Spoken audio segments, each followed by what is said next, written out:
আজকে আমরা গিয়েছিলাম ভবানীপুরে। এই মন্দিরটা শেরপুর বগুড়াতে অবস্থিত। আর আজকে মাঘী পূর্ণিমা উপলক্ষে অনেক ভিড় হয়েছিল। আর এখানে আছে প্রাচীনতম মন্দির।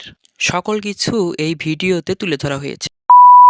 হ্যালো এভরিওয়ান, আমি Joy and welcome to my another new blog. And সকাল সকাল বের হয়ে পড়েছি আমরা ভবানীপুর যাওয়ার উদ্দেশ্যে। এইটা আমার ফার্স্ট টাইম ভবানীপুরে যাওয়া।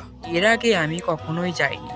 আজকে মাঘী পূর্ণিমা উপলক্ষে অনেক ভক্তবিন্দুদের ভিড় হবে সবার কাছে থেকে আমি শুনেছি। আর তাই আমরা সবাই মিলে একসাথে যাচ্ছি ভবানীপুরে। আর সকালবেলার পরিবেশটা এত সুন্দর ছিল যা বলে বোঝানো সম্ভব। অনেক সকালে বের হয়েছিলাম তো অটো এবং সিএনজি পাচ্ছিলাম না। পরে একটা সিএনজি পেলাম, উঠে পড়লাম। আমার সাথে আছে রনি এবং সঞ্জয় আঙ্কেল।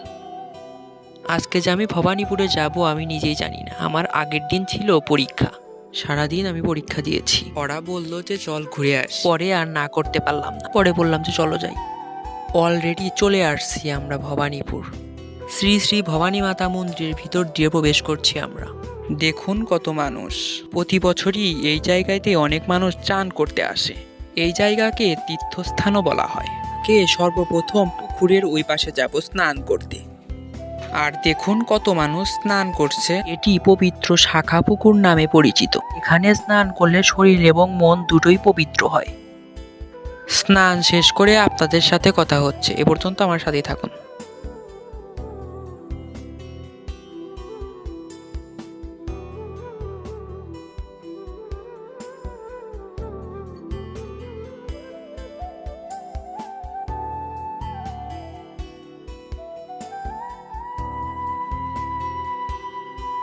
স্নান শেষ করে আমরা ভবানী মাকে দর্শন করতে গিয়েছিলাম এবং এর সামনেই একটা শিব মন্দির ছিল, সেখানেও গিয়েছিলাম। এত ভিড়ের মাঝে তাও যে মাকে দর্শন করতে পেরেছি এটাই আসলে ভাগ্যের ব্যাপার। এটি পাতাল ভৈরব মন্দির নামে পরিচিত। চলুন কিছু ইতিহাস জেনে আসি।